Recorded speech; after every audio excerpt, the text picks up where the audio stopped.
बड़े बड़े कवि होए आ, फारसी दे कवि, अरबी दे कवि, संस्कृत दे कवि, अंग्रेजी दे कवि, हर भाषा विच हर कम्यूनिटी विच परमात्मा अंदर दे खुलारे मानन वालियां कवियां नूं पैदा करदा है।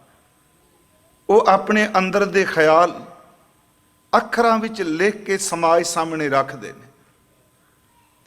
पर अक्सर तुसी देखोगे कवि जिहड़े बहुत शिखर ते लिखण वाले आ, बहु गिनती विच वो बंदे लिखण विच कमाल कर दिंदे ने, पर वो सारी जिंदगी नशे दे आदी होए रहिंदे आ। कई गीतकार ऐसे होए पंजाब विच भी, कई फारसी ते उर्दू दे कवि ने, गालिब वर्गा कवि, नंद लाल नूरपुरी वर्गा पंजाबी दा कवि, चुम चुम रखो नीए कलगी जुझार दी, इत्थों तक कि इन्ना सोहना वो लिखण वाला उस बंदे दा अंत भी नशे दे नाल ही होया है। शिव कुमार बटालवी है। चलो मैं पंजाबी साहित्य की थोड़ी जी गल कर देना, क्योंकि आप जी खालसा स्कूल चलाते हो तो कुदरती तौर पर माँ बोली पंजाबी की किसी ढंग नाल भी किसी सेवा की, उहदा सानू जिक्र करना ही पेगा। शिव कुमार बटालवी है, उन्होंने आम तौर पर बिरहा दा कवि कहते हैं पंजाबी साहित्य विच, पर मैं बेनती करांगा उहदे शब्दां च बिरहा है, पर उस बिरहा दे विचों इश्क मजाजी की झलक पैंदी है। पर जिहड़ा गुरु ग्रंथ साहिब विच बिरहा है, इस विचों इश्क हकीकी दीयां झलकां पैंदियां है। वो बिरहा दा कवि किया जाता है। पर आपनूं पता वो लिखदा बड़ा सोहना, बोलदा बड़ा सोहना, पर उस दी कविता नूं भी शराब दे नशे दा सहारा लेना पैंदा है। मेरे मन च कई बारी आउणा भी ख्याल इन्ने उत्तम लिखण विच वो कमाल कर दिंदे ने कवि, फारसी दे कवि, उर्दू दे कवि, हिंदी दे कवि, पर ये जिहड़ी लत है, ये जिहड़ी बीमारी है नशे दी, ये क्यों? इहदा उत्तर बहुत सोहना प्रोफैसर पूरन सिंह उन्हां ने दिता, क्योंकि वो खुद कवि ने। ते प्रोफैसर पूरन सिंह वो कवि है जिन्हें खुली कविता नूं जन्म दिता है। उन्हें छंदाबंदी का सहारा नहीं लिया, अपने ख्यालों नूं खुले रूप विच वो लिखदा है। ते कमाल पंजाब दे जिहड़े शायर ने, वो प्रोफैसर पूरन सिंह नूं पंजाब दा 6वां दरिया कहिंदे आ पंजाबी साहित्य विच। हुण वो पूरन सिंह दी एक लेख है कि कवि, उस विच उन्हें बड़ी प्यारी गल कि मेरे बिल्कुल सारा शंका निवृत्त हो गया। वो कहंदे ने कुछ नदियां ऐसियां ने ਜਿਹੜੀਆਂ पूरा साल ही पानी का प्रवाह चलता है, पर कुछ नदियां ऐसियां ने ਜਿਹੜੇ बारिश के दिनों में, बरसात के दिनों में उफाल ते आउंदियां ने, पर फिर किन्ने किन्ने महीना उन्हां विच सोका ही पिया रहिंदा है। इहदा मतलब की? वो कहंदे ने कुछ ऐसे कवि ने जिन्हां विच वलवले उठदे ने बारिश वालियां खड़ वालियां नदियां की तरह। वो सचमुच उन्हां विच कविता, उन्हां विच शब्द ते वलवले हर की तरह उठते ने, लिख देंदे ने, बोल देंदे ने, ते दोबारा उन्हां विच इस तरह सोका पै जांदा है कि जिवें बरसाती नदी कई महीने सुक्की रवे। कहंदे ने जदों उन्हां नूं ख्यालां तो सोका पैंदा है, हुण उस सोके नूं जरन वाली उन्हां कोल रूहानियत नहीं, उस वक्त फिर वो नशे का सहारा लैंदे ने, वो नशे का सहारा लैणगे। पर कहंदे दूसरे पासे वो कवि है कि जिहड़ा अपनी रसना तो बोलदा है, पर बोलण तो बाद उन्होंने कदी तोट नहीं आउंदा। यही कारण साडियां जन्म साखियां कहंदियां ने गुरु नानक साहब जदों बाणी उचारण करते हैं तो कई पैर हजूर नेत्र बंद करके समाधि विच ही रहिंदे ने, वो सोका नहीं पैण दिंदी। बाणी आउंदी है, शब्द आउंदे ने, इउं कह लो ने सिद्धे शब्द कह, कहंदे ने आम कवि हड़ दे आए कोई पानी की तरह दोबारा फिर सोके दा सोका, पर धुर की बाणी दे उचारण करता इस तरह ने कि जिवें चिश्मे तो निकलिया होया जल सारा साल दरिया ते नदी भी चलदा है। हकीकत एवे रूहानी कविता उचारण करन वाले उस परम सच परमात्मा चश्मे नाल जुड़े हुए आ, उन्हां च कदी सोका नहीं पैंदा, निरंतर चलदे आ। मैं आरंभ च कहा भी गुरु ग्रंथ साहिब च इस पवित्र गुरबाणी ली शब्द हजूर ने कावक भी वरते, अपने आप नूं शायर भी कहा किते बाणी विच इस चीज़ का खंडन किया भी ये गीत नहीं, तो किते बाणी च क्या नहीं, ये प्रभ का गीत है। जिमें आप जी पाठ करते हो, मैं सिर्फ आरंभ च अज दिन रहन संबंधी बेनती करनी है, सिर्फ 2 शब्दों से। असी पाठ करने गुरु ग्रंथ साहिब च, महाराज जी अपने आप को ढाडी कहते आ। गुरु नानक साहिब जी, हाउ ढाडी का नीच जात जद हाउ ढाडी बेकार कारै लाया। उत्थे गुरु नानक साहब अपने लिए एक शब्द वरते आ, नानक शायर एव कहता है सच्चे परवतगारा। अपने आप को शायर कहते आ। फिर बेनती सुनो, एक पासे महाराज कहते लोग जाने यो गीत है कबीर साहब भी उचार है, काव्य ही है, पोइट्री है, पर वो कहते नहीं ये गीत नहीं। याद रखियो उन्हों की जिहड़ी बनतर है मात्रा दी, वो कविता रूप ही है, पर वो कहते ने इस रचना नूं तुसी आम हल्के फुलके रूप च ना लो कि ये आम गीतां दी तरह है। लोग जाने ये गीत है, पर वो कहते ने ये तो ब्रह्म विचार जो काशी उपदेश होए मानस मरती बाहर। पर दूजे पासे गुरु तेग बहादुर साहब वो शब्द वरदे, नानक भवजल पार परे जो गावे प्रभ के गीत। प्रभ के गीत ब्रह्म विचार। ते एक शब्द महाराज जी ने होर भी वरत्या कि मेरे मोहन सर्वनी ए ना सुनाए, साकत गीत नाद तुन गावत बोलत बोल अजाए। उस गीत की मनाही भी की। मैं बेनती करांगा ये जिहड़ी धुर की बाणी है, सतगुरु का जो शब्द है, ये कावक रूप विच है। सतगुरु ने संगीत विच गाउण लई सानू दात दित्ती, पर धन गुरु ग्रंथ साहिब विच हजूर ने किरपा की, इन्हां शब्दां दे जोड़ विच रूहानी ज्ञान टिका दिता है। अगली बेनती, बाणी च असी राग पढ़ने खां, पर कुछ गुरु ग्रंथ साहिब दे विच शब्द ने जिन्हां दे वखरे वखरे, मैं एक बार अर्ज की सी कि इस शब्द ते असी कथा की सी कि श्री गुरु ग्रंथ साहिब जी दे पाठ दीदार ते पाठ दीदार दे विच पूरे दा पूरा स्ट्रक्चर आ जाता है गुरु ग्रंथ साहिब दा भी इस विच की है। उत्थे मैं अर्ज की सी एक बार कि उत्थे विद्वानां ने दर्शन दीदार बिल्कुल नहीं लिखिया, उत्थे लफ्ज उन्होंने पाठ दीदार वरतिया। इहदा मतलब सी कि पाठ ही गुरु ग्रंथ साहिब दे दीदार ने जिहड़ा पाठ करदा है। गुरु ग्रंथ साहिब दी बाणी च महाराज जी ने राग दी वरतों की। श्री राग रागां दे तर्क ते तत्करे अनुसार पहला राग है। कुछ विद्वानां दा यह भी ख्याल है कि महाराज जी ने बाणी विच उप रागां दी वरतों भी की है, पर जो गुरुदेव ने तत्करे विच लिखे वो असी हजूर दे 31 राग ही माने आ, क्योंकि तत्करे विच गुरुदेव ने उप रागां दा ज्यादा वेरवा नहीं दिता। सिर्फ सच्चे पातशाह महाराज जी ने वो राग दिते।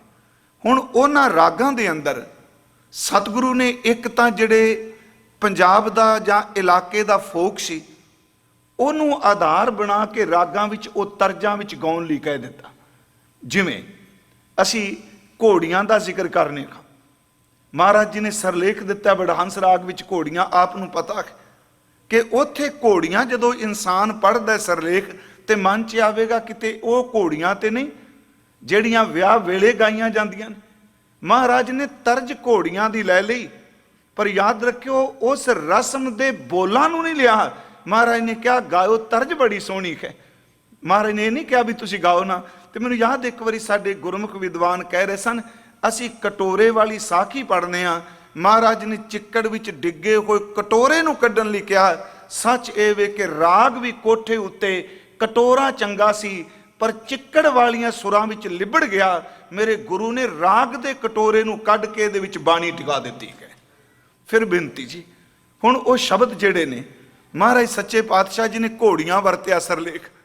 मैं ओपरी नज़र च कोई घोड़ियां दे अर्थ यही करेगा विआह नाल, पर गुरु जी ने तो उत्थे देह नूं घोड़ी किया, उत्थे प्रेम नूं चाबुक किया, मूँह विच कड़ियाला पाउण दा जिक्र किया। घोड़ी दे मूँह च कड़ियाला पाया जांदा है, उहदा जिक्र किया। ते बाणी च शब्द लिख दिता, दे तेजन जी राम उपाया राम। घोड़ियां होर नहीं, साडी शरीर ही घोड़ी है। ते इस घोड़ी ते सफर कर, इत्थे भावना दी जीन पा काठी ते अडोल होके बह। जिवें एक घोड़ी एक थां तो मंजिल मिथीए ते उत्थे ले जांदी है, तेनू जन्म वेले घोड़ी मिली है। इस घोड़ी ने कल नूं जरूर चली जाना है, पर इहदे जान तो पहला पहला अपनी आत्मा नूं असवारी करा, ਤੇ ਮਰਨ ਤੋਂ ਪਹਿਲਾਂ ਪਹਿਲਾਂ ਤੂੰ ਪਰਮਾਤਮਾ ਦੇ ਘਰ ਤੱਕ ਪਹੁੰਚ ਜਾ। ਹੁਣ ਉੱਥੇ ਦੇਖੋ ਸ਼ਬਦ ਘੋੜੀ, ਤਰਜ ਘੋੜੀਆਂ ਹੈ, ਪਰ ਉਹਦਾ ਸੰਬੰਧ ਕੋਈ ਵਿਆਹ ਨਾਲ ਤਾਂ ਨਹੀਂ ਨਾ। ਪਰ ਗੁਰੂ ਸਾਹਿਬ ਨੇ ਉਸ ਪੰਜਾਬ ਦੇ ਫੋਕ ਨੂੰ ਲੈ ਲਿਆ ਜੀ। ਇਹਦੇ ਨਾਲ ਹੀ ਨੇ ਸਾਡੇ ਕੋਲ ਅਲਾਹਣੀਆਂ। ਅਸੀਂ ਗੁਰੂ ਗ੍ਰੰਥ ਸਾਹਿਬ 'ਚ ਪੜ੍ਹਦੇ ਹਾਂ। ਆਪ ਕਹੋਗੇ ਵੀ ਆਪਾਂ ਸ਼ੁਰੂ ਕਰਨੀ ਸੀ ਗੱਲ, ਮੇਰੇ ਆਰੰਭ 'ਚ ਮਨ ਸੀ ਕਿ ਇਸ ਨੂੰ, ਕਿਉਂਕਿ ਪਿਛਲੇ ਸਾਲ ਆਪਾਂ ਗਾਥਾ ਬਾਣੀ ਦੀ ਵਿਚਾਰ ਕੀਤੀ, ਆਪ ਸਭ ਨੂੰ ਪਤਾ ਹੈ, ਕੁਝ ਹਿੱਸਾ ਇੱਥੇ, ਕੁਝ ਆਪਾਂ ਫ੍ਰੀ ਮੌਂਟ ਕੀਤੀ। ਹਾਲਾਂਕਿ ਗਾਥਾ ਬਾਰੇ ਅਸੀਂ ਸਾਰੀ ਅਰਥ ਪੜ੍ਹਨੇ ਆ। ਗਾਥਾ ਦਾ ਅਰਥ ਕਹਾਣੀ, ਗਾਥਾ ਦਾ ਅਰਥ ਹਿਸਟਰੀ।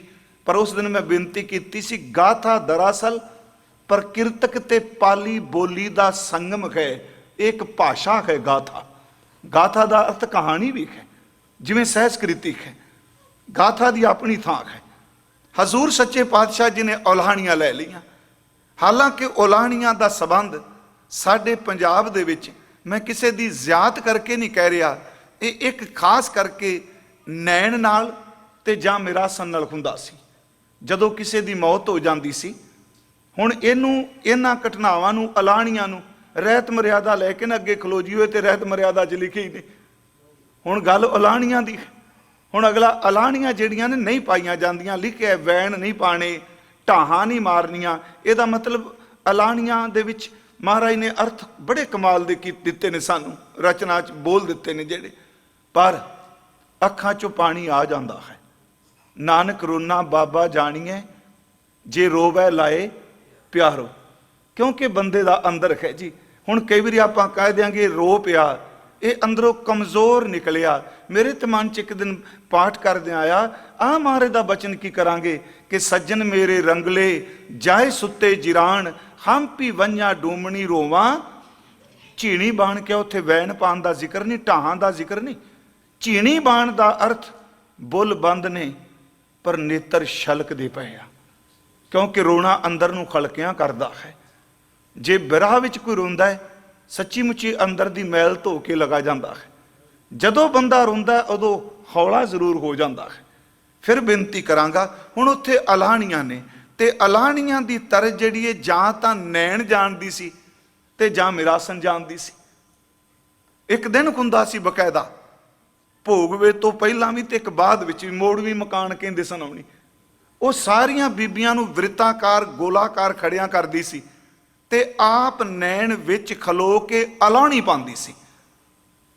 ਉਹਨੇ ਜਾਂ ਹਾਏ ਸ਼ੇਰਾ ਖਾਏ ਮੋਰਨੀ, ਚਲੋ ਸ਼ਬਦ ਸਨ। ਅਲਾਹਣੀਆਂ ਅਸਲ 'ਚ ਤਰਦ ਸੀ ਤੇ ਉਹਦੇ ਵਿੱਚ ਦਰਦ ਬੜਾ ਸੀ। ਮੇਰੇ ਸਤਿਗੁਰੂ ਨੇ ਕੀਤਾ ਕੀ ਜੀ, ਹਾਲਾਂਕਿ ਮਿਰਾਸਨ ਜਾਂ ਨੈਣ ਜਦੋਂ ਅਲਾਹਣੀ ਪਾਉਂਦੀ, ਉਹ ਸਾਜ਼ ਦੀ ਵਰਤੋਂ ਨਹੀਂ ਕਰਦੀ, ਨਾ ਉਹ ਰਬਾਬ ਵਰਦੀ, ਨਾ ਵਾਜਾ ਵਰਦੀ, ਨਾ ਕੋਈ ਢੋਲਕੀ ਵੱਜਦੀ। ਘੋੜੀਆਂ ਨਾਲ ਤਾਂ ਢੋਲਕੀ ਵੱਜੀ ਜਾਏਗੀ, ਕਈ ਵਾਰੀ ਘੋੜੀਆਂ ਗਾਉਂਦੀਆਂ ਨੇ ਬੀਬੀਆਂ, ਪਰ ਅਲਾਹਣੀਆਂ ਨਾਲ ਤਾਂ ਨਹੀਂ। ਅਲਾਹਣੀਆਂ ਤਾਂ ਵਿੱਚ ਖਲੋਤੀ, ਉਹ ਸਿਰਫ ਆਪਣੇ ਗਲੇ ਦੀ ਸੁਰ ਨਾਲ ਸਭ ਨੂੰ ਖਿੱਚਦੀ ਪਈ ਏ।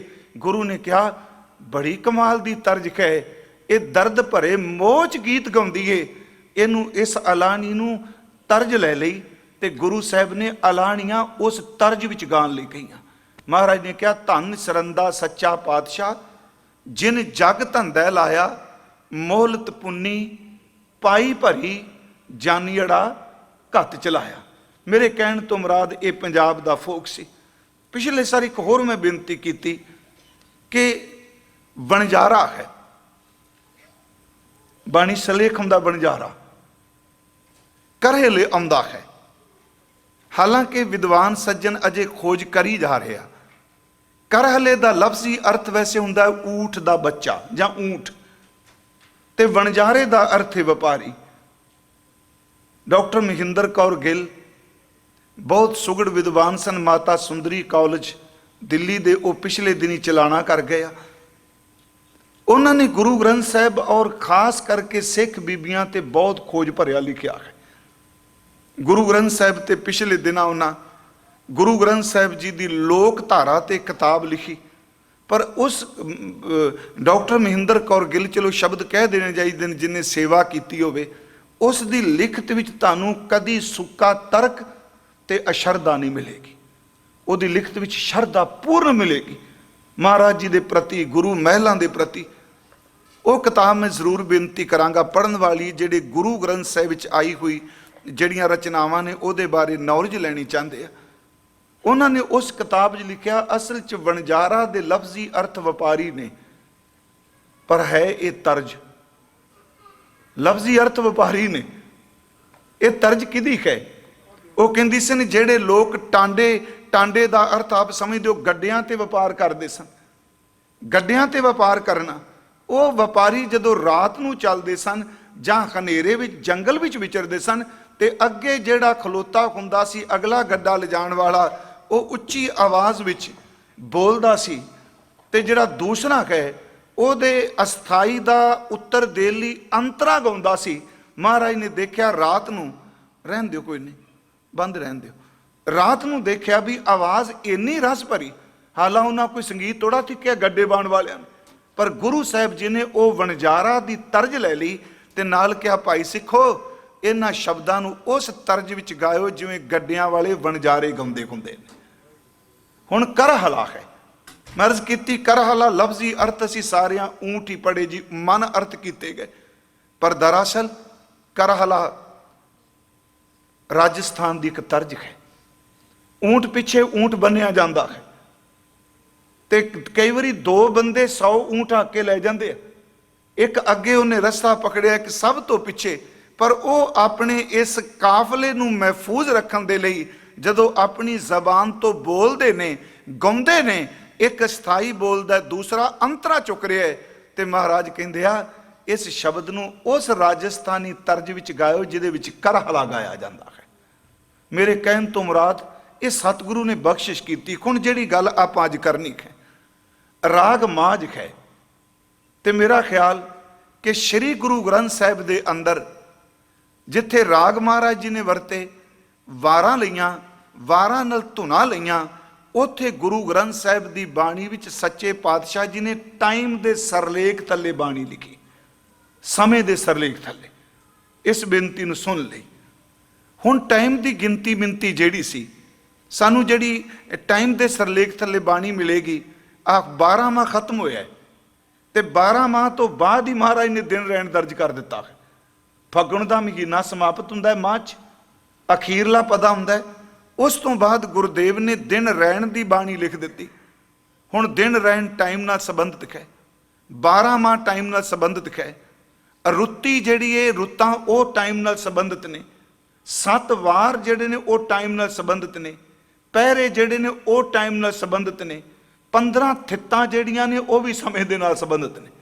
महाराज ने देखो समा ते एक बार अर्ज की सी कि गुरु ग्रंथ साहिब की बाणी विच समय की गिनती मिनती ये नहीं रहनी। जिवें अज भी सवेरे अमृत वेले शब्द सी, औखी घड़ी ना देखण देई, ते एक मैं उत्थे अर्ज की सी, आप जिन्ना सुनिया होना नैट उत्ते भी, घड़ी दे लफ्जी अर्थ असी सिर्फ टाइम ही कीता सी। हुण मैं उत्थे कहा कि घड़ी दरअसल 25 मिनट 24 मिनट की हुंदी है, पर उत्थे सिर्फ टाइम। गुरबाणी विच जिहड़ी टाइम की गिनती मिनती की गई, ये पैर किवें बन गए, ये दिन रात किवें बन गए, 12 महीने की गिनती है, उस संबंधी गुरुदेव ने सब तो पहला समय की गिनती का जिक्र जिहड़ा है वो सोहिला साहिब की बाणी च कीता है। हालांकि उस समय का मतलब नहीं, उस समय की उदाहरण तां लै लई, इस गल नूं सिद्ध करन दे लई कि ग्रंथ अनेकां ने, उचारण करन वाले भी अनेकां ने, अनेकां तरह के रब ने जीव जंत पैदा कीते ने, पर यह सारी अनेकता भी जिहड़ी एकता है, एक अकाल पुरख वाहिगुरू जी की वरत रही है। उत्थे टाइम की कोई सिफत नहीं, जिवें असीं पाठ करने हैं कि विसवे, चस्सियां, घड़ियां, पहरां, थित्ती, वारी, मां होवा, हुण ये सारे गुरु ग्रंथ साहिब च आ जाते हैं जी, कुछ के छड्ड के। विसवे, चस्सियां, घड़ियां, पहरां, थित्ती, वारी, मां होवा, सूरज एको, रुत अनेक, नानक करते के केते वेश। हुण ये जिहड़ी समय की गिनती है, आप जी नूं पहलां भी सुनाई है, मैं अज फिर रिपीट कर देना क्योंकि दिन रहन की गल करनी है। समय की गिनती महाराज ने जदों की, पहला शब्द विसे वरतिया। उंज पहला शब्द गुरुदेव ने जितों शुरू हुंदा है वो बाणी च वरतिया जरूर है, जिन्हों आपां निमख कहने आ। निमख दे लफ्जी अर्थ अख झमकण दा समा, अख झमकण दा जिन्ना टाइम लगता है, महाराज जी ने जिहड़े शब्द लए विसा किवें बनदा, ये विशा नहीं।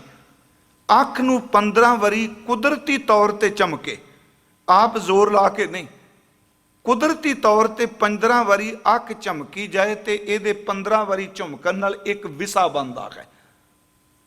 हुण 15 विसे जदों इकट्ठे हो जाण ते एक चसा बनता है। 30 चसे इकट्ठे हो जाण ते एक पल बनता है। 60 फल इकट्ठे पल इकट्ठे हो जान, 60 पल एक घड़ी बनती है। 7.5 घड़ियां इकट्ठियां हो जान एक पैर बनता है। 8 पैर इकट्ठे हो जान दिन ते रात बनता है। ये विचों फिर वार 7 ने, 15 थित्तां ने, 6 रुतां ने ते 12 महीने ने। इस तरह समय की गिनती मिनती गुरु ग्रंथ साहिब च की गई है। एक तरीका तो एक है, बेनती करांगा एक निमख तो शुरू करके महाराज जी ने इनू अगे चलाया। छोटी सब तो अकाई समय की अख का एक बारी झमकना। दूसरा भी यदि समझ किवें पै भी इन्नियां घड़ियां जे इन्ने पैर निकल गए तो गुरु ग्रंथ साहिब की बाणी विच एक घड़ी का जिक्र किया गया। आ हथ वाली घड़ी नहीं, पश्चिम तो आई घड़ी नहीं।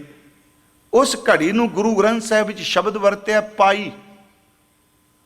बाणी च पाई का अर्थ पैरां च पाउणा भी है ते पाई का अर्थ पाइया भी है। पर एक शब्द वरत्या महाराज जी ने पाई, को रह ना भरीए पाइए। ते हुणे असी पाठ किया अलाहणियां दा जिक्र किया। उहदे विच पहली तो की है कि धन सरंदा सच्चा पातशाह जिन जग धंदा लाया मोहलत पुन्नी। ये पुन्नी का अर्थ हो नहीं पुन्नी पापी आखन है, इत्थे पुन्नी का अर्थ पूरी हो गई। मोहलत पुन्नी पाई भरी, पाई भरी का अर्थ प्याली भरी गई। जानियड़ा घत चलाया, प्यारे नूं परमात्मा ने तोड़ दिता कि पाई भरी की सी। इस संबंधी सियाने विद्वान कहते इनू पन घड़ी कहते हैं। प्याली लैनी ते उस प्याली दे थले सुराख किया जाता सी।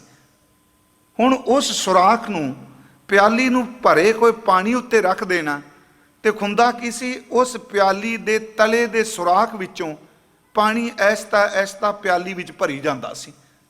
जदों प्याली भर जानी उदों एक बारी टाइम जिहड़ा उहनूं कैलकुलेट कर लेंदे सन भी किन्ने वक्त 'च प्याली भरी। जदों प्याली भरी उदों डुब गई।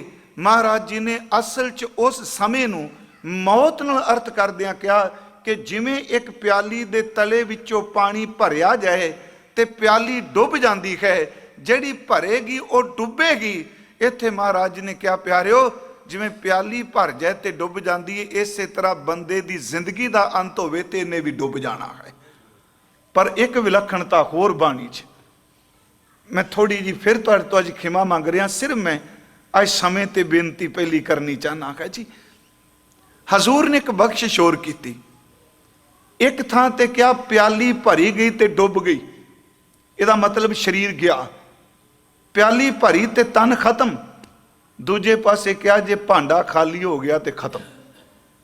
विलक्षणता है जी। पाई भरी जानियड़ा घत चलाया। जा महाराज ने आसाती वार च क्या कोई रह ना भरीए पाईए। प्यालियां भरियां गईयां किन्ने रहना है।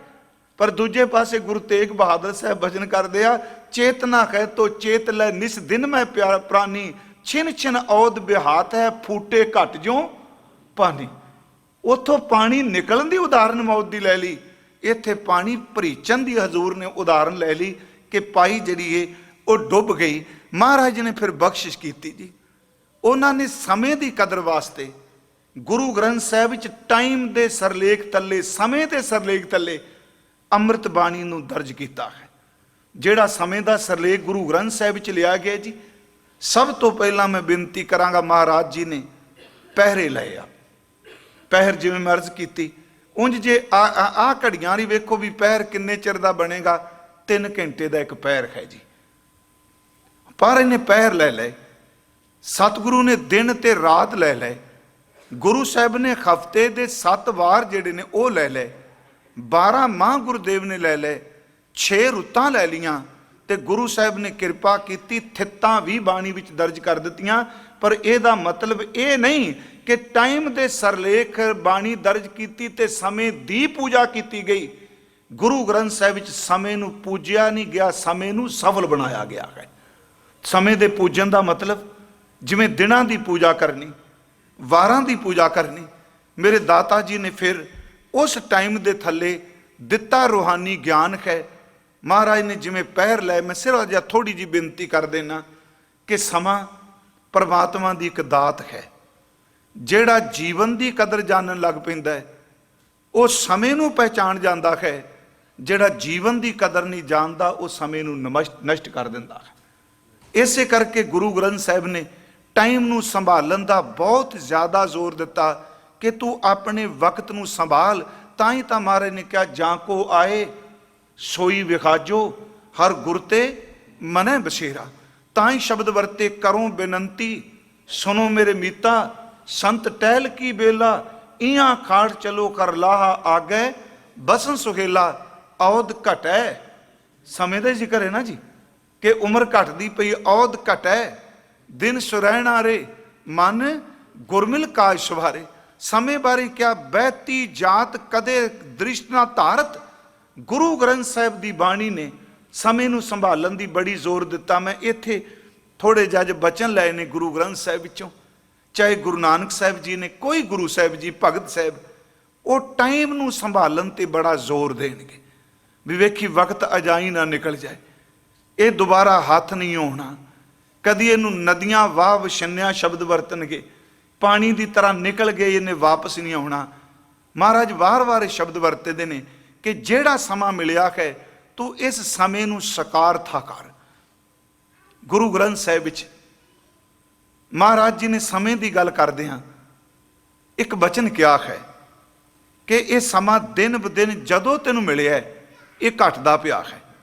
मैं एक बार अर्ज की सी कि साडे जन्म तो बाद जो कुछ भी हुंदा पिया वो हर कर्म जिहड़ा, हर दिन जिहड़ा सानू उस अड्डे ते ले जांदा पिया जिथे साडे आके शरीर का अंत होना है।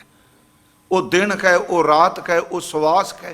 ताई बाबा जी ने कहा दिन ते पैर, पैर ते घरियां आप घटै, तन छीजै, काल अहेरी फिरै बदक जो कहो कवन बिदकी च। सो दिन आमन लागा, मात पिता भाई सुत बनता, कहो कोऊ है काका कौन है किसे दा। वो दिन आउन लगा है। मैनूं याद एक बारी इत्थे 31 दसंबर ते आपां समय की गल करदे हां, एक घटना मैं आप जी नूं सुनाई सी। ये न्यूयॉर्क भी असीं विचार करदे हां सुनाई, मैं वो रिपीट कर लगा कि एक बारी एक बंदे ने समय का स्टैचू बनाया सी, शायद आपनूं याद आवेगा, जिन्ना नहीं सुनिया उन्हां वास्ते। ते यूनान विच उन्हें समय का स्टैचू बनाया, पर बनांदिआं नहीं दसिया ये टाइम है, ये समा है। उन्हें बनाया इस ढंग का कि उस स्टैचू का एक पैर अगे ते एक पिछे वे, इस मुद्रा विच है जिवें बंदा दौड़दा पिया है। कई बारी तस्वीरां विच भी लगदा जिवें बंदा दौड़दा, पर दौड़दा तो नहीं ना, पर इंज अखां नूं लगदा जिवें दौड़ रहा है। एक कोई चलदे कोई बंदे दी मुद्रा सी।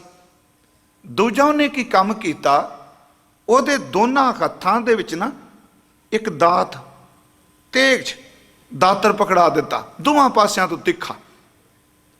ਤੀਸਰਾ ਉਹਨੇ ਕੀ ਕੀਤਾ ਕਿ ਇਸ ਸਟੈਚੂ ਦੇ ਮੱਥੇ ਤੋਂ 2 ਵਾਲ ਲਿਆਂਦੇ, ਨਾਸਕਾ ਦੇ ਕੋਲੋਂ ਕੱਢ ਕੇ ਬੁੱਲ ਤੇ ਆ ਕੇ ਕੱਟ ਦਿੱਤੇ, ਸਿਰ ਬੁੱਲਾਂ ਤੱਕ, ਸਿਰਫ 2 ਵਾਲ। ਤੇ ਜਿਹੜੀ ਉਹਨੇ ਖੋਪੜੀ ਬਣਾਈ ਉਹ ਬਿਲਕੁਲ ਪਿੱਛੋਂ ਜਿਹੜਾ ਸੀ ਉਹ ਗੰਜਾ ਸੀ। ਤੇ ਲੋਕਾਂ ਨੇ ਪੁੱਛਿਆ ਕੀ, ਕਹਿੰਦਾ ਵਿਆਖਿਆ ਨਹੀਂ ਇਹਦੀ ਮੈਂ ਕਰਾਂਗਾ। ਬਹੁਤ ਸਮੇਂ ਬਾਅਦ ਇੱਕ ਬਹੁਤ ਚੰਗੇ ਦਾਰਸ਼ਨਿਕ ਅਕਲ ਲਤੀਫ ਵਾਲੇ ਨੇ ਉਸ ਦੀ ਵਿਆਖਿਆ ਕਰਦਿਆਂ ਕਿਹਾ ਸੀ, ਉਹ ਕਹਿੰਦਾ ਜਿਸ ਬੰਦੇ ਨੇ ਇਹ ਸਟੈਚੂ, ਇਹ ਬੁੱਤ ਬਣਾਇਆ ਸੀ, ਉਹ ਸਾਨੂੰ ਇਸ ਬੁੱਤ ਰਾਹੀਂ ਕੋਈ ਸਮਝਾਉਣਾ ਚਾਹੁੰਦਾ ਸੀ। ਆਪ ਜੀ ਨੂੰ ਪਤਾ ਹੋਵੇ ਕਿ ਪੁਰਾਣੇ ਸਮੇਂ ਕਈ ਵਾਰੀ ਗੱਲਾਂ ਸਮਝਾਉਣ ਦੇ ਲਈ ਬੁੱਤਾਂ ਦੀ ਤੇ ਮੂਰਤਾਂ ਦਾ ਸਹਾਰਾ ਲਿਆ ਜਾਂਦਾ ਸੀ, ਅੱਜ ਵੀ ਲਿਆ ਜਾਂਦਾ ਹੈ। ਜਦੋਂ ਬੱਚਿਆਂ ਨੂੰ ਆਪਾਂ ਕਿਤਾਬਾਂ ਦਿੰਦੇ ਆ ਉਹਦੇ ਵਿੱਚ ਮੂਰਤਾਂ ਨਹੀਂ ਜੀ, ਪੰਜਾਬੀ ਤੁਸੀਂ ਪੜ੍ਹਾਉਂਦੇ ਹੋ ਪੂਰੇ ਇੱਕ ਇੱਕ ਪੇਜ ਉੱਤੇ ਮੂਰਤ ਹੈ। ਚਾਹੇ ਅੰਗਰੇਜ਼ੀ ਪੜਾਓ, ਕਿਸੇ ਵੀ ਭਾਸ਼ਾ ਦਾ ਗਿਆਨ ਦਿੱਤਾ ਜਾਏ, ਅੱਖਰਾਂ ਦੀ ਪਹਿਚਾਣ ਵਾਸਤੇ ਉਹਦੇ ਲਈ ਸਾਹਮਣੇ ਤਸਵੀਰ ਰੱਖੀ ਜਾਂਦੀ ਹੈ। ਦੁਨੀਆ ਵਿੱਚ ਇੱਕ ਕਿਤਾਬ ਦੇ ਬਹੁਤ ਜ਼ਿਆਦਾ ਉਲੱਥਾ ਹੋਇਆ, ਉਹਦਾ ਨਾਮ ਹੈ ਪੰਜ ਤੰਤਰ। शायद पता होवे आप जी नूं। ਉਹਦਾ ਬੜੀਆਂ ਭਾਸ਼ਾਵਾਂ 'ਚ, ਅੰਗਰੇਜ਼ੀ 'ਚ, ਫਾਰਸੀ, ਅਰਬੀ, ਹਿੰਦੀ 'ਚ, ਪੰਜਾਬੀ 'ਚ ਵੀ ਖੋਇਆ। ਉਸ ਪੰਜ ਤੰਤਰ ਵਿੱਚ ਰਾਜੇ ਦੇ ਬੱਚੇ ਜਿਹੜੇ ਨੇ ਉਹ ਮੋਟੀ ਬੁੱਧ ਦੇ ਨੇ, ਉਹ ਜਾਂ ਹਾਥੀ ਦੀ, ਘੋੜੇ ਦੀ, ਤਿਤਲੀਆਂ ਦੀ ਗੱਲ ਕਰਦੇ ਆ। ਤੇ ਜਿਹੜਾ ਅਧਿਆਪਕ ਪੜ੍ਹਾਉਣ ਵਾਲਾ ਉਹ ਕਿਤਾਬ ਲਿਆਉਂਦਾ ਹੀ ਨਹੀਂ, ਉਹ ਜਦੋਂ ਵੀ ਪੜ੍ਹਾਉਣਾ ਸ਼ੁਰੂ ਕਰਦਾ ਹਾਥੀ ਘੋੜਿਆਂ ਦੀਆਂ ਗੱਲਾਂ ਕਰਕੇ ਸ਼ੁਰੂ ਕਰਦਾ। ਉਹ ਪੰਜ ਤੰਤਰ ਬੜੀ ਸਿੱਖਿਆ ਦਾ ਇੱਕ ਕਿਤਾਬ ਸੀ ਜੀ, ਅਜੇ ਵੀ ਪੜ੍ਹੀ ਜਾਂਦੀ ਹੈ। ਪਰ ਉਹਨਾਂ ਨੇ ਜਾਨਵਰਾਂ ਦਾ ਸਹਾਰਾ ਲਿਆ। ਮੈਂ ਬੇਨਤੀ ਕਰਾਂਗਾ, ਉਸ ਚੰਗੀ ਅਕਲ ਵਾਲੇ ਨੇ ਕਿਹਾ, ਭਾਈ ਸੱਜਣੋ, ਇਹ ਜਿਹੜਾ ਬੁੱਤਕ ਹੈ ਇਹ ਟਾਈਮ ਦਾ ਬੁੱਤਕ ਹੈ, ਸਮੇਂ ਦਾ ਬੁੱਤਕ ਹੈ। ਕਿਵੇਂ ਜੀ? ਉਹ ਕਹਿੰਦਾ ਇੱਕ ਤਾਂ ਤੁਸੀਂ ਸੁੱਤੇ ਹੋਵੋਗੇ ਘਰ 'ਚ, ਜਾਗਦੇ ਹੋਵੋਗੇ, ਰੋਟੀ ਖਾਂਦੇ ਹੋਵੋਗੇ, ਤੁਸੀਂ ਜਦੋਂ ਵੀ ਇਹ ਸਟੈਚੂ ਨੂੰ ਦੇਖੋਗੇ ਇਹ ਤੁਰਦਾ ਹੀ ਹੋਵੇਗਾ, ਕਿਉਂਕਿ ਉਹਦੇ ਜਿਹੜੀ ਬੰਤਰਕ ਹੈ ਉਹ ਚੱਲਣ ਦੀ ਸੀ, ਇੱਕ ਪੈਰ ਅੱਗੇ ਪਿੱਛੇ। ਉਹ ਕਹਿੰਦਾ ਇਹ ਤੁਸੀਂ ਸੌਂ ਜਾਓਗੇ ਪਰ ਇਹਨੇ ਚੱਲਦੀ ਰਹਿਣਾ। ਹਾਲਾਂ ਉਹ ਚੱਲਦਾ ਨਹੀਂ। ਮੈਂ ਫਿਰ ਬੇਨਤੀ ਕੀਤੀ ਵੀ ਇਸ ਗੱਲ ਨੂੰ ਸਮਝਣ ਲਈ, ਉਹ ਚੱਲ ਨਹੀਂ ਰਿਹਾ ਪਰ ਭੁਲੇਖਾ ਚੱਲਣ ਦਾ ਪਾਉਂਦਾ ਹੈ। ਉਹ ਕਹਿੰਦਾ ਇਹ ਸਮੇਂ ਦੀ ਪਹਿਲੀ ਗੱਲ ਉਹਨੇ ਕਹੀ, ਤੁਸੀਂ ਆਰਾਮ ਕਰੋਗੇ ਪਰ ਜ਼ਿੰਦਗੀ 'ਚ ਮਿਲਿਆ ਹੋਇਆ ਟਾਈਮ ਕਦੀ ਵੀ ਆਰਾਮ ਨਹੀਂ ਕਰਦਾ। ਅਸੀਂ ਰਾਤ ਨੂੰ ਸੌਂਦੇ ਹਾਂ ਪਰ ਸਮਾਂ ਤੇ ਆਰਾਮ ਨਹੀਂ ਕਰਦਾ। ਅਸੀਂ ਪ੍ਰਸ਼ਾਦ ਪਾਣੀ ਛਕਦੇ ਹਾਂ ਪਰ ਸਮਾਂ ਤਾਂ ਆਰਾਮ ਨਹੀਂ ਕਰਦਾ। ਇਹ ਬਿਲਕੁਲ ਟਿਕੇਗਾ ਨਹੀਂ, ਇਹਨੇ ਚੱਲਦੇ ਹੀ ਰਹਿਣਾ ਹੈ, ਇਹ ਨਿਰੰਤਰ ਚੱਲੇਗਾ। ਦੂਜੀ ਗੱਲ ਉਹਨੇ ਕਿਹਾ, ਇਸ ਮੂਰਤੀ ਦੇ ਹੱਥ ਵਿੱਚ ਇਹਨੇ ਤੇਜ ਦਾਤ ਪਕੜਾਏ ਨੇ, ਸਮਾਂ ਕਦੀ ਕਿਸੇ ਦਾ ਲਿਹਾਜ਼ ਨਹੀਂ ਕਰੇਗਾ, ਜਿਸ ਦਾ ਆ ਜਾਏਗਾ ਉਹਨੂੰ ਲੈ ਕੇ ਜਾਏਗਾ। ਲੋਕਾਂ ਕੇ ਅੱਗੇ ਇਹ ਵੀ ਗੱਲ ਠੀਕ। ਤੀਸਰੀ ਗੱਲ ਉਹ ਕਹਿੰਦਾ, ਤੁਸੀਂ ਦੇਖਿਆ ਇਹਦੇ ਸਿਰ ਤੋਂ ਵਾਲ ਚੱਲਦੇ ਨੇ, ਨਾਸਕਾ ਤੇ ਬੁੱਲ ਤੱਕ ਆਉਂਦੇ ਨੇ, ਦੋ ਹੀ ਨੇ। ਉਹ ਕਹਿੰਦਾ ਇਹਦਾ ਮਤਲਬ ਇਹ ਵੀ ਬੰਦਿਆ, ਸਮੇਂ ਨੂੰ ਸਿਰਫ ਦੋ ਸਵਾਸ ਨਹੀਂ ਜਿਹੜਾ ਅੰਦਰ ਤੇ ਬਾਹਰ ਜਾਂਦਾ ਪਿਆ, ਇਹ ਵੀ ਨੱਕ ਨਾਲ ਤੇ ਜਾਂ ਮੂੰਹ ਨਾਲ ਨਿਕਲਦੇ ਨੇ। ਜੇ ਪਕੜਨੇ ਤੇ ਸਾਹਮਣਿਓਂ ਪਕੜਨ ਦਾ ਯਤਨ ਕਰੀ, ਪਿੱਛੋਂ ਪਕੜੇਗਾ ਉਹਨੇ ਬਿਲਕੁਲ ਖੋਪੜੀ ਗੰਜੀ ਬਣਾਈ। ਕਹਿੰਦੇ ਨੇ ਪਾਸਟ ਹਮੇਸ਼ਾ ਗੰਜਾ ਹੋ ਜਾਂਦਾ, ਕਦੀ ਖੱਤ ਨਹੀਂ ਆਉਂਦਾ। ਫਿਰ ਬੇਨਤੀ ਸੁਣੋ, ਉਹ ਸਿਰਫ ਦੋ ਵਾਲ ਜਿਹੜੇ ਨੇ, ਉਹਨੇ ਕਿਹਾ ਇਹਨੂੰ ਪਕੜੇ, ਇਹਨੂੰ ਆਪਾਂ ਸਾਸ ਗਰਾਸ ਕਹਿ ਲਈਏ, ਇਹਨੂੰ ਆਪਾਂ ਸਵਾਸ ਕੱਲੇ ਸ਼ਬਦ ਵਰਤ ਲਈਏ। ਗੁਰੂ ਸਾਹਿਬ ਜੀ ਨੇ, ਮੈਂ ਬੇਨਤੀ ਕਰਾਂਗਾ, ਗੁਰੂ ਗ੍ਰੰਥ ਸਾਹਿਬ ਵਿੱਚ ਟਾਈਮ ਸੰਭਾਲਣ ਦਾ ਬਹੁਤ ਜ਼ਿਆਦਾ ਜ਼ੋਰ ਦਿੱਤਾ। ਜਿਵੇਂ ਅਸੀਂ ਬਾਬਾ ਫਰੀਦ ਸਾਹਿਬ ਨੂੰ ਪੜ੍ਹਨੇ, ਉਹ ਦਿਨ ਰਹਿਣ ਦਾ ਜ਼ਿਕਰ ਕਰਦੇ, ਚਾਰ ਗਵਾਇਆ ਹੰਡ ਕੈ, ਚਾਰ ਗਵਾਇਆ ਸਮ, ਚਾਰ ਜੀ ਗਿਣਤੀ ਦਾ। ਪਰ ਉਥਾਂ ਨੇ ਦਿਨ ਰਾਤ ਨਹੀਂ ਲਿਖਿਆ। ਚਾਰ ਗਵਾਇਆ ਖੰਡ ਕੈ, ਚਾਰ ਗਵਾਇਆ ਸਮ, ਚਾਰ ਦਿਨ, ਚਾਰ ਪੈਰ ਜਿਹੜੇ ਨੇ ਤੇ ਚਾਰ ਦਰ, ਤੇ ਚਾਰ ਪੈਰ ਦਿਨ ਦੇ ਹੰਡ ਕੇ ਭੱਜ ਨੱਠ 'ਚ ਨਿਕਲ ਗਏ, ਚਾਰ ਪੈਰ ਰਾਤ ਦੇ ਸੌਂ ਕੇ ਨਿਕਲ ਗਏ। ਚਾਰ ਗਵਾਇਆ ਖੰਡ ਕੈ, ਚਾਰ ਗਵਾਇਆ ਸਮ, ਲੇਖਾ ਰੱਬ ਮੰਗੇਸੀਆ ਤੂੰ ਆਹੋ ਕਿਹੜੇ ਕੰਮ। ਪਰ ਇੱਥੇ ਜ਼ਿਕਰ ਤਾਂ ਦਿਨ ਤੇ ਰਾਤ ਦਾ ਵੀ ਚਾਰ ਪੈਰ ਦਿਨ। ਇਹਨੂੰ ਬਾਣੀ 'ਚ ਮਹਾਰਾਜ ਜੀ ਨੇ ਹੋਰ ਕਿਹਾ, ਮਹਾਰਾਜ ਦੇ ਸ਼ਬਦ ਨੇ ਕਿ ਰਹਿਣ ਗਵਾਈ ਸੋਏ ਕੈ, ਕਿਉਂਕਿ ਆਪਾਂ ਦਿਨ ਰਹਿਣ ਵਾਲੇ ਪਾਸੇ ਚੱਲਣਾ ਹੈ। ਰਹਿਣ ਗਵਾਈ ਸੋਏ ਕੈ, ਰਾਤ ਸੁੱਕਤਿਆਂ ਨਿਕਲ ਗਈ। ਦਿਵਸ ਗਵਾਇਆ ਖਾਏ, ਪਰ ਇਹ ਛੋਟੀ ਜੀ ਸਮੇਂ ਦੀ ਇਕਾਈ ਦਿਨ ਰਾਤ। ਹੀਰੇ ਜੈਸਾ ਜਨਮ ਕੈ, ਕੌਡੀ ਬਦਲੇ ਜਾਏ, ਕੌਡੀਆਂ ਦੇ ਬਦਲੇ ਚਲਾ ਗਿਆ। ਦੇਖੋ ਦਿਨ ਰਾਤ। ਇੱਕ ਮਹਾਰਾਜ ਜੀ ਦਾ ਹੋਰ ਬਚਨ, ਕਿਉਂਕਿ ਸਮਾਂ ਕਦੀ ਰੁਕਦਾ ਥੋੜਾ ਹੈ, ਕੋਈ ਪਤਾ ਲੱਗਦਾ। ਮੈਂ ਗੱਲ ਕੱਲ ਵੀ ਕਰ ਰਹੇ ਸੀ ਬੈਠੇ, 22 ਸਾਲ ਹੋ ਚੁੱਕੇ, ਕੋਈ ਪਤਾ ਲੱਗਦਾ ਕਿੰਨੇ ਸਾਲ ਹੋ ਗਏ। ਅਸਲ 'ਚ ਬੀਤਿਆ ਹਮੇਸ਼ਾ ਕੱਲ ਦਾ ਲੱਗਦਾ, ਜਿਵੇਂ ਜੇ ਕੱਲ ਹੀ ਵਾਪਰਿਆ ਹੈ। ਤੇ ਬੀਤੇ ਨੂੰ ਬੰਦਾ ਛੇਤੀ ਕਿਤੇ ਅਕਾਊਂਟ ਕਰਨ ਵਾਸਤੇ ਤਿਆਰ ਵੀ ਨਹੀਂ ਹੁੰਦਾ। ਮੈਂ ਬੇਨਤੀ ਕਰਾਂ, ਮਹਾਰਾਜ ਜੀ ਨੇ ਕਿਰਪਾ ਕੀਤੀ ਬਾਣੀ 'ਚ ਸਮੇਂ ਦੀ ਵੰਡ ਕਰਦੇ ਹਾਂ। ਵੈਸੇ ਦਾਤਾਰ ਨੇ ਇੱਕ ਬਚਨ ਹੋਰ ਕਿਹਾ, ਫਰੀਦਾ ਕੋਠੇ ਧੁੱਕਣ ਕੇਤੜਾ, ਸ਼ਲੋਕ ਹੈ ਬਾਬਾ ਜੀ ਦਾ। ਕੋਠੇ ਧੁੱਕਣ ਕੇਤੜਾ, ਫਿਰ ਨੀਂਦੜੀ ਨਿਵਾਰ, ਜੋ ਦੇ ਲੱਦੇ ਗਾਣਵੇਂ ਗਏ ਵਿਲਾੜ। ਵਿਲਾੜ ਦਿਨ ਰਾਤ ਉਹ ਵੀ। ਇਹਦੇ ਅਰਥ ਕੀ ਨੇ? ਮਹਾਰਾਜ ਨੇ ਕਿਹਾ ਫਰੀਦਾ ਕੋਠੇ ਧੁੱਕਣ ਕੇਤੜਾ। ਵੈਸੇ ਕੋਠੇ ਧੁੱਕਣ ਦਾ ਅਰਥ ਲਹਿੰਦੀ ਵਿੱਚ ਇਹ ਵੀ ਕਰਦੇ ਸਨ, ਜਿਹੜੇ ਸਾਡੇ ਆ ਪਿੱਛੇ ਆ ਮੋਢੇ ਨਹੀਂ ਪੱਠੇ ਜੇ ਕਹਿੰਦੇ ਨੇ, ਪੈ ਪੈ ਕੇ ਹੁਣ ਥੱਕ ਗਏ। ਨਹੀਂ, ਅਸਲ 'ਚ ਇਹਦੇ ਅਰਥ ਨੇ ਕੋਠੇ ਧੁੱਕਣ, ਧੁੱਕਣ ਦਰ ਤੇ ਛਾਲਾਂ ਮਾਰਨੀਆਂ। एक बंदा मकान की छत उत्ते छाला मारदा कहे भी मैं बहुत लंबी सैर करन चलिया, मैं मकान की छत उत्ते दौड़ लान चलिया, मैं मकान की छत उत्ते भजना है। बाबा साहब कहते नहीं, कोठे की छत ते दौड़न लग्या एक पास्यों शुरू करेगा, दूजा पासा पता ही नहीं लगता कदों आ गया। कहते सच ए वे दुनिया के लोगों, 100 साल कह लो, 200 साल कह लो, भावें सदियां भी कह लो, ये टाइम तो इस निकल जाता है जिवें मकान की छत उत्ते दौड़ना निकल जाता है।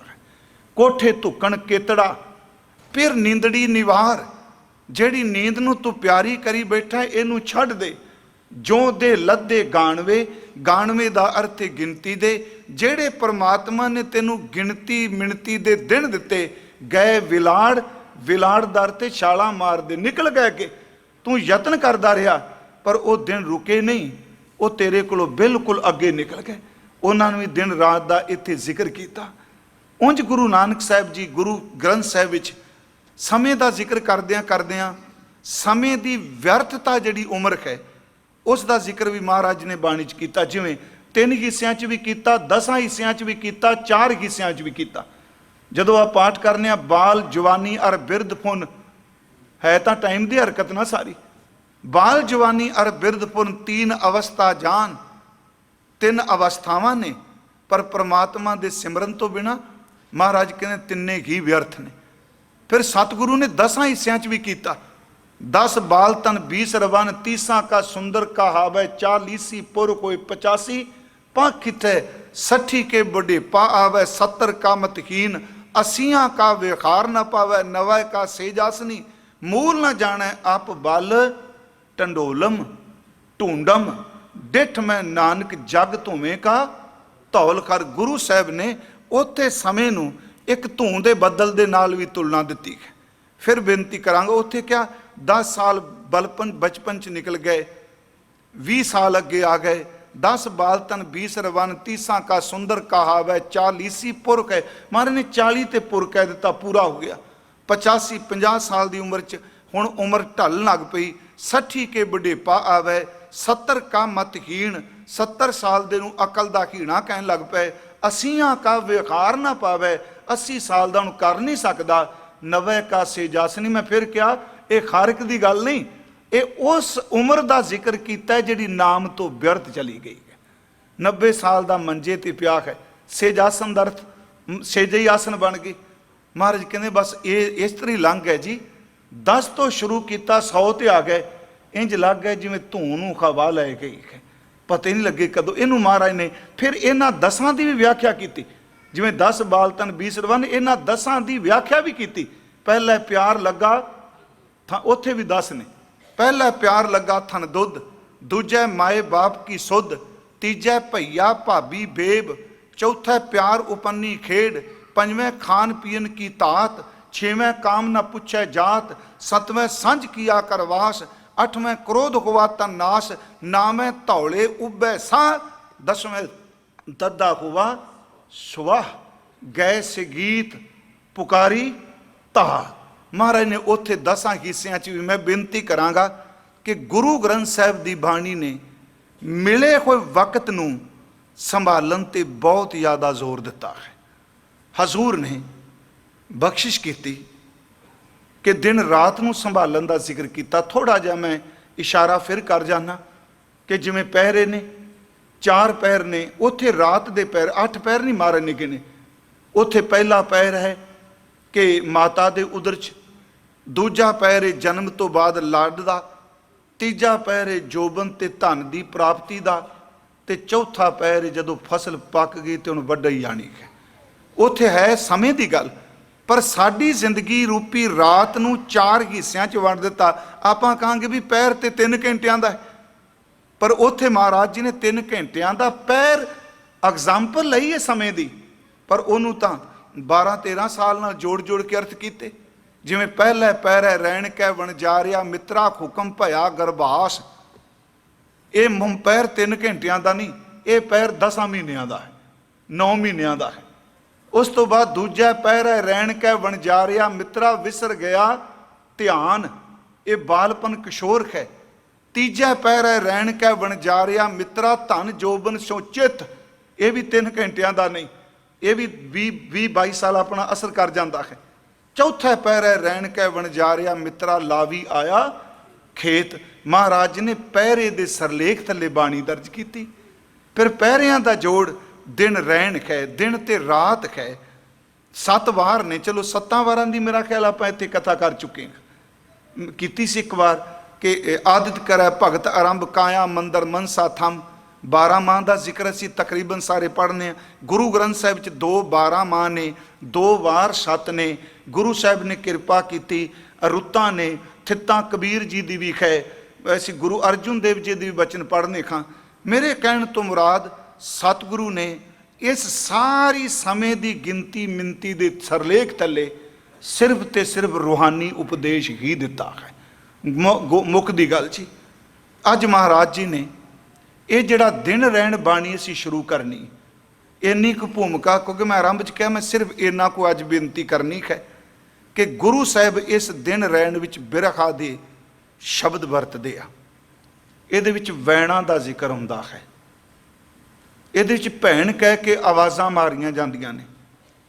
इस बाणी विच गुरुदेव ने 3 वारी शब्द दिन रैन वरतिया है, ते सरलेख भी दिन रैन गुरुदेव ने माझ राग भी दिता है। इस दिन रैन विच ये बिरहा भरे शब्द ने जिहदे विच अपना अवगण मन्निया जाता है। अपने कर्मा करके तेरे तो विछड़ गई हाँ, कित्थे जाके कुरलावां, कित्थे जाके उच्ची आवाज़ विच खोके देवां, ते तेरे तो विछड़ के जिथे मर्जी चली जावां मेरे अंदर नूं चैन नहीं आउणा। मेरे कहण तो मुराद ये जिहड़ी बाणी की कथा शुरू होनी है, ये दरअसल सारी बाणी ये शब्द च तरले मिन्नतां जोदड़ियां ने। ये केवल कावक नहीं, असल च ये उस हिरदे की वेदना है जिहड़ा हिरदा समय नूं सफल करने लई रब की प्राप्ति दे लई तरले मारदा पिया है। ये अवस्था सब ते आई। मैं एक बार भी अर्ज की, भाई इंद्रजीत सिंह हुणी एक शब्द बड़ा प्यारा पढ़ दिंदे आ, रैन बबीहा बोलियो मेरी माई। अक्सर तुसीं सुनिया होना। असल च जदों बख्शिश किसे ते वरतदी है, उंज असीं कह दिंदे 6 घंटे बॉडी नूं आराम होना जरूरी है। तो मैं कई बार कहना जिहड़ी दरबार साहिब की मर्यादा है ना, वो गृहस्थियां लई बड़े कमाल की मर्यादा महाराज ने बनाई। तुसीं देख लिओ सर्दी ते गर्मी सारी रात नहीं। ठीक है अखंड पाठ साहिब अजकल सारी रात ने, संगत सारी रात सेवा करती है, पर गुरुदेव दे सुख आसन ते प्रकाश के दरम्यान घट्टो घट्ट 6 घंटे का वखवा, 6.5 घंटे कह लो, ये वखवा पै ही जाता है, 7 घंटे तक भी। तो आम तौर पर अज किसी नूं पुछो कहंदा जिन्हें भजन भी करना 6 घंटे नींद होनी चाहिए है। पर जिन्हां नूं बख्शिश वरत जाए, ये नहीं कोई जिहड़ा रात नहीं जागदा उत्ते बख्श नहीं वरती। कई बार ऐसी अवस्था होंदी है कि सारी सारी रात भी परमात्मा के गीत गाए जाते हैं। देखो जागदे सारी ने, पर फर्क इन्ना है, आप जी तजर्बा करके देखियो।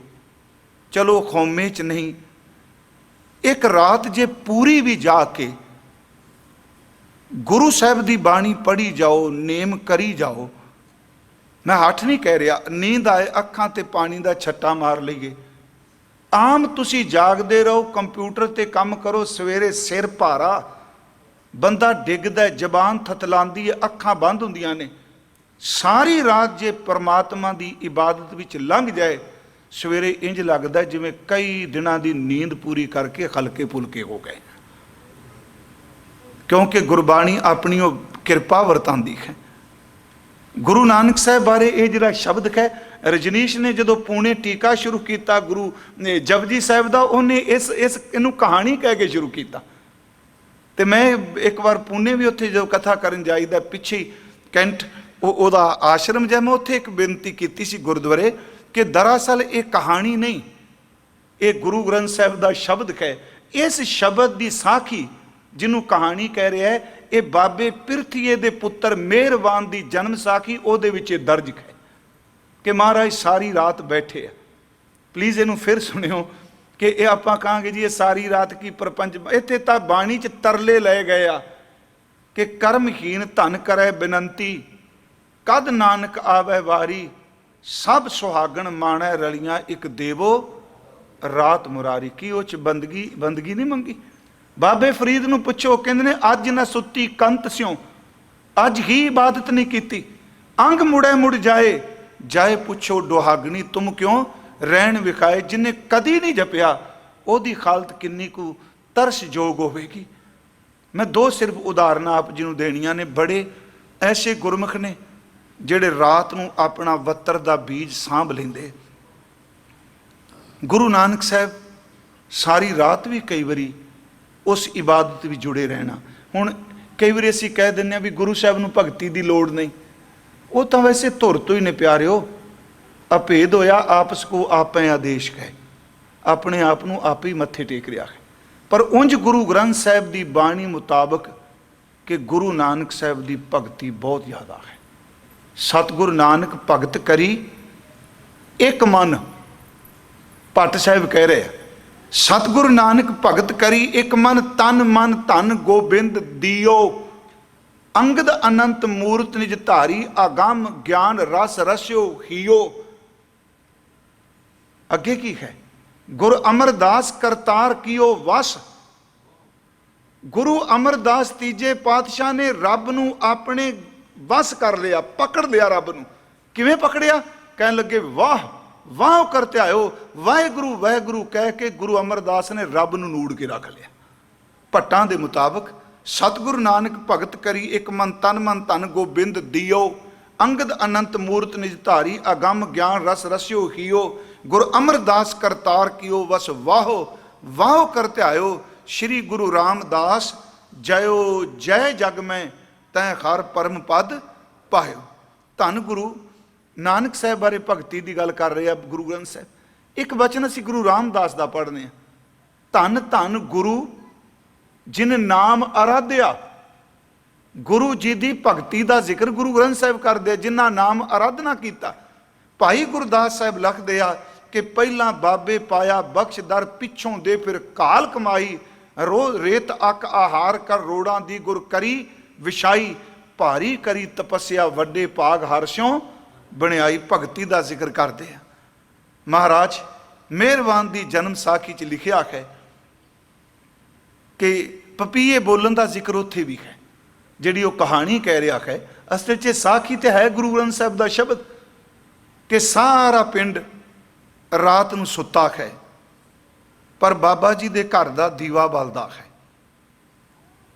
ते मात जी उठते आ ते दीवा बलदा देख के आवाज़ दे के कहंदे आ, नानक बहुत रात गई, इस वेले तां बीमार दुखी भी सौ गए, तू कुछ समा आराम कर, कुछ घड़ियां टिक जा।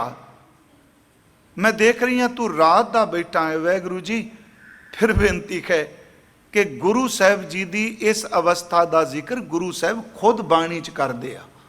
महाराज सच्चे पातशाह सारे आराम कर गए, टिक गए। रात किन्नी लंघ गई, उन्नी देर नूं पपीया बोलदा है।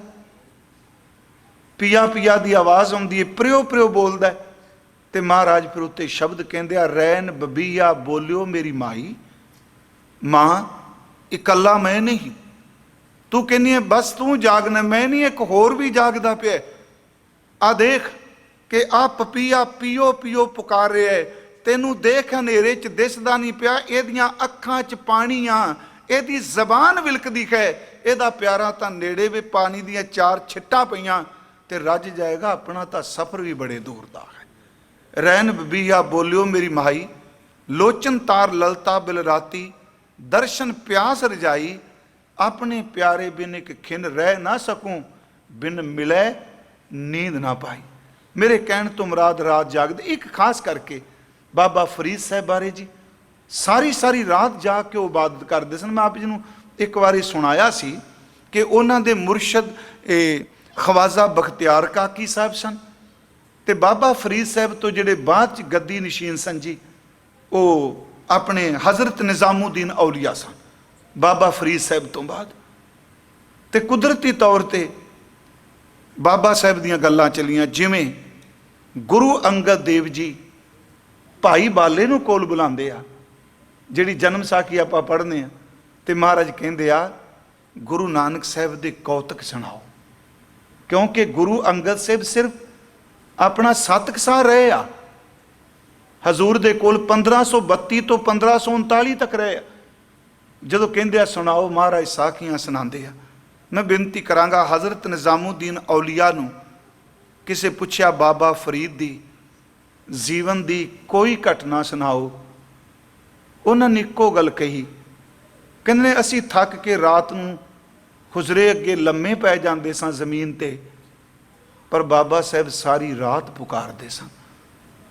ਉਹਨਾਂ ਦੋ ਸ਼ਬਦ ਕਹੇ ਨੇ, ਵੈਸੇ ਫਾਰਸੀ ਦੇ ਨੇ।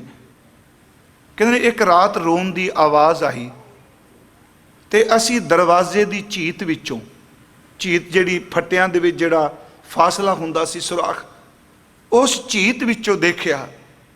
ਕਹਿੰਦੇ ਨੇ ਉਹ ਵਾਰ-ਵਾਰ ਜ਼ਮੀਨ ਤੇ ਸਜਦਾ ਕਰ ਰਹੇ ਸਨ, ਆਪਣੇ ਹੱਥ ਫੈਲਾ ਰਹੇ ਸਨ ਤੇ ਉਹਨਾਂ ਦੀ ਜ਼ਬਾਨ ਤੇ ਦੋ ਸ਼ਬਦ ਸਨ, ਅਜ਼ ਬਹਿਰੇ ਤੂੰ ਮੀਰਮ ਜ਼ੇ ਬਰਾਏ ਤੂੰ ਜ਼ੀਮ।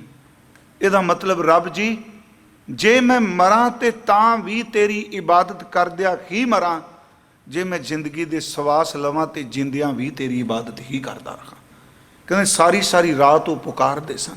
ਮੇਰੇ ਕਹਿਣ ਤੋਂ ਮੁਰਾਦ ਜੀ ਜਿਹੜਾ ਇਹ ਦਿਨ ਰਹਿਣ ਸ਼ਬਦ ਹੈ, ਇਸ ਵਿੱਚ ਕਿਸੇ ਦੁਨਿਆਵੀ ਧੰਦੇ ਦਾ ਜ਼ਿਕਰ ਨਹੀਂ। ਨਿਰੋਲ ਤੇ ਨਿਰੋਲ ਗੁਰੂ ਅਰਜਨ ਦੇਵ ਜੀ ਨੇ ਇਸ ਦਿਨ ਰਹਿਤ ਵਿੱਚ ਪਰਮਾਤਮਾ ਦੀ ਬੰਦਗੀ ਦਾ ਜ਼ਿਕਰ ਕੀਤਾ ਹੈ। ਇਸ ਦੀ ਆਰੰਭਤਾ ਗੁਰੂਦੇਵ ਕਰਦੇ ਆ ਮਾਝ ਮਹੱਲਾ ਪੰਜਵਾਂ। ਮਾਝ ਗੁਰੂ ਗ੍ਰੰਥ ਸਾਹਿਬ ਵਿੱਚ ਦੂਸਰਾ ਰਾਗ ਹੈ। ਮਹੱਲਾ ਪੰਜਵਾਂ ਦਾ ਅਰਥ ਇਹਦੇ ਉਚਾਰਨ ਕਰਤਾ ਪੰਜਵੇਂ ਗੁਰੂਦੇਵ ਗੁਰੂ ਅਰਜਨ ਦੇਵ ਜੀ ਨੇ। ਇਹ ਤੇ ਸ਼ਬਦ ਹੈ ਦਿਨ ਰੈਣ ਨਾਣੇ ਨਾਲ ਹੈ। ਇਹਦਾ ਮਤਲਬ ਜਿਹੜਾ ਇਹ ਸ਼ਬਦ ਤੁਸੀਂ 12 ਮਾਹ ਤੋਂ ਸੰਗਤ ਜੀ ਪੜ੍ਹੋਗੇ ਬਾਅਦ 'ਚ, ਇਹਦਾ ਸਰਲੇਖ ਦਿਨ ਰੈਣ, ਜਿਵੇਂ 12 ਮਾਹ ਮਾਝ ਮਹੱਲਾ ਪੰਜਵਾਂ 12 ਮਾਹ ਆਪਾਂ ਪੜ੍ਹਨੇ, ਇਹਦਾ ਸਰਲੇਖ ਹੈ ਦਿਨ ਰੈਣ। ਦਿਨ ਅਤੇ ਰਾਤ ਅਰਥ ਕਰਦਿਆਂ ਕਰਾਂਗੇ, ਪਰ ਇੱਥੇ ਸਿੱਧੇ ਹੀ ਦਿਨ ਰੈਣ, ਦਿਨ ਅਤੇ ਰਾਤ ਨਹੀਂ, ਦਿਨ ਰੈਣ। ਇੱਕ ਓੰਕਾਰ ਪਾਰ ਬ੍ਰਹਮ ਪਰਮੇਸ਼ਵਰ ਉਦੁੱਤੀ ਪਰਮਾਤਮਾ ਵਾਹਿਗੁਰੂ ਕਹੋ ਇੱਕ ਹੈ ਤੇ ਇੱਕ ਰਸ ਵਿਆਪਕ ਹੈ। ਉਸ ਇੱਕ ਵਰਗਾ ਕੋਈ ਹੋਰ ਇੱਕ ਨਹੀਂ, ਸਿਰਫ ਇੱਕੋ ਹੈ। ਸਾਹਿਬ ਮੇਰਾ ਏਕੋ ਹੈ ਭਾਈ ਏਕੋ ਹੈ, ਆਦ ਅੰਤ ਏਕ ਹੈ ਅਵਤਾਰਾ, ਸੋਈ ਗੁਰੂ ਸਮਝਿਓ ਹਮਾਰਾ। ਏਕੋ ਜਪ ਏਕੋ ਸਲਾਹੇ, ਏਕ ਸਿਮਰ ਏਕੋ ਮਨ ਆਏ। ਸਿਰਫ ਇੱਕ ਹੈ, ਉਸ ਇੱਕ ਵਰਗਾ ਕੋਈ ਹੋਰ ਹੈ ਹੀ ਨਹੀਂ। ਉਹ ਇੱਕ ਇੱਕ ਰਸ ਵਿਆਪਕ ਹੈ। ਉਸ ਨੂੰ ਮਿਲਣ ਦਾ ਤਰੀਕਾ ਸਤਿਗੁਰ ਪ੍ਰਸਾਦ। ਇਸ ਦੀ ਕਥਾ ਆਪਾਂ ਬਹੁਤ ਵਾਰੀ ਕਰ ਚੁੱਕੇ ਹਾਂ, ਇਹਨੂੰ ਵਾਰ-ਵਾਰ ਰਿਪੀਟ ਕਰਨ ਦੀ ਲੋੜ ਨਹੀਂ। ਬਸ ਇਹ ਮੈਂ ਬੇਨਤੀ ਕੀਤੀ ਸੀ ਕਿ ਪੂਰੇ ਗੁਰੂ ਗ੍ਰੰਥ ਸਾਹਿਬ ਵਿੱਚ ਇਸ ਮੰਗਲ ਨੂੰ ਗੁਰੂਦੇਵ ਨੇ 523 ਵਾਰ ਦਰਜ ਕੀਤਾ ਹੈ। ਇੱਕ ਓੰਕਾਰ ਸਤਿਗੁਰ ਪ੍ਰਸਾਦ। ਆਰੰਭ ਮਹਾਰਾਜ ਉਪਦੇਸ਼ ਦਿੰਦੇ ਆ, ਪਰ ਆਪਣੇ ਤੋਂ ਟੁਕਾ ਕੇ ਗੱਲ ਸ਼ੁਰੂ ਕਰਦੇ ਆ। ਉਪਦੇਸ਼ ਦੂਜੇ ਨੂੰ ਦਿੱਤਾ ਜਾ ਰਿਹਾ, ਪਰ ਜਿਹਨੂੰ ਕਹਿੰਦੇ ਉੱਤਮ ਪੁਰਖ ਕਹਿੰਦੇ ਆ ਫਸਟ ਪਰਸਨ 'ਚ, ਆਪਣੇ ਆਪ ਨੂੰ ਸੇਵੀ ਸਤਿਗੁਰ ਆਪਣਾ। ਐੜੇ ਨੂੰ ਕੰਨਾ ਹੈ ਆਪਣਾ। ਸੇਵੀ ਦਾ ਅਰਥ ਹੈ ਮੈਂ ਸੇਵਾ। ਇਹਦੇ ਅਰਥ ਇਹ ਕਰਾਂਗੇ, ਇਹ ਪਰਮਾਤਮਾ ਹੈ ਵਾਹਿਗੁਰੂ ਤੁਸੀਂ ਤਰਸ ਕਰੋ, ਮਿਹਰ ਕਰੋ। ਸੇਵੀ ਸਤਿਗੁਰ ਆਪਣਾ, ਮੈਂ ਆਪਣੇ ਸਤਿਗੁਰੂ ਨੂੰ ਸੇਵਾ, ਉਹਦੀ ਸੇਵਾ ਕਰਾਂ। ਹਰ ਸਿਮਰੀ ਦਿਨ ਸਭ ਰਹਿਣ, ਮੈਂ ਖਰੀ ਪਰਮਾਤਮਾ ਦਾ ਸਿਮਰਨ ਕਰਾਂ। ਤੇ ਜ਼ਿੰਦਗੀ ਦੇ ਜਿੰਨੇ ਵੀ ਦਿਨ ਤੇ ਰਾਤ ਦਾ ਸਮਾਂ ਮੈਨੂੰ ਪਰਮਾਤਮਾ ਦਿੱਤਾ ਹੈ, ਕੋਈ ਦਿਨ ਤੇ ਕੋਈ ਰਾਤ ਖਾਲੀ ਨਾ ਜਾਏ। ਸਤਿਗੁਰੂ ਦੀ ਸੇਵਾ ਕਰਾਂ, ਪਰਮਾਤਮਾ ਦਾ ਦਿਨ ਰਾਤ ਸਿਮਰਨ ਕਰਾਂ। ਤੇ ਫਿਰ ਉਸ ਨਾਲ ਅੰਦਰ ਦੀ ਅਵਸਥਾ ਕੀ ਬਣਾਵਾਂ? ਆਪ ਤਿਆਗ, ਆਪਣੀ ਕੌਮੇ ਨੂੰ ਛੱਡ ਦਿਆਂ, ਮੈਂ ਮੇਰੀ ਦੀ ਪਕੜ ਨੂੰ ਤਿਆਗ ਦਿਆਂ, ਸ਼ਰਣੀ ਪਵਾਂ, ਪਰਮਾਤਮਾ ਜੀ ਦੀ ਸ਼ਰਨ ਵਿੱਚ ਪੈ ਜਾਵਾਂ। ਤੇ ਵਾਹਿਗੁਰੂ ਜੀ ਨੂੰ ਰਿਝਾਣ ਲਈ ਮੁੱਖ ਬੋਲੀ, ਮੁੱਖ ਤੋਂ ਅਰਥ ਹੈ ਆਪਣੇ ਮੂੰਹ ਤੋਂ, ਬੋਲੀ ਦਾ ਅਰਥ ਹੈ ਬੋਲਾਂ। ਮਿੱਠੜੇ, ਮਿੱਠੇ ਤੋਂ ਸ਼ਬਦ ਮਹਾਰਾਜ ਨੇ ਲਿਆ ਮਿੱਠੜੇ, ਸੋਹਣੇ ਮਿੱਠੇ। ਵੈਣ, ਤੇ ਵੈਣ ਦਾ ਲਫ਼ਜ਼ੀ ਇੱਥੇ ਅਰਥ ਕਰਾਂਗੇ ਬੋਲ। ਹੇ ਪਰਮਾਤਮਾ ਤੁਸੀਂ ਤਰਸ ਕਰੋ, ਮੈਂ ਆਪਣੇ ਸਤਿਗੁਰੂ ਨੂੰ ਸੇਵਾ, ਦਿਨ ਤੇ ਰਾਤ ਪਰਮਾਤਮਾ ਦਾ ਸਿਮਰਨ ਕਰਾਂ, ਆਪਣੇ ਆਪ ਨੂੰ ਤਿਆਗ ਕੇ परमात्मा की शरण विच पै जा ते जदों भी अपने गुरु लई बोलां उदों मैं अपनी जबान तो उहदी सिफत दे मिठे बोल ही बोलां। ये पहलियां दो तुकां ने जी इस पदे दियां। इस नूं आपां कल दे दीवान च विचारांगे। बस अज मैं इक्को बेनती करांगा, महाराज कहंदे आ दिन रात सांभ लै, अज नूं सांभ लै। तां ही बाबा जी ने बाणी च कहा, कबीर काल करंता अभय कर, अब करता सोयताल, पाछै कछु न होए गो जो सिर पर आवे काल। अज नूं संभाल, हम आदमी हाँ एकदमी, मोहलत मौत न जाना। हर जपदियां खिन ढिल ना कीजी मेरी जिंदड़िए, मत के जापे सौ आवे कहना आवे राम। सतगुरु बख्शिश करन, असी जिन्नियां जिन्नियां तुकां दी व्याख्या हो सकेगी रोज़ करी जाएंगे, पर अज दो तुकां दे अर्थां कर दिते, कल नूं विचार होवेगी। सतगुरु नूं सेवा, प्रभु नूं सिमरन करां, दिन रात जपां, अपने आप नूं त्याग दियां, प्रभु दी शरण विच पै जां ते ओनूं रजाण वास्ते फिक्के बोल नहीं, अपनी जबान तो मिठे बोल बोलां। इन्नियां को बेनतियां स्वीकार करियो।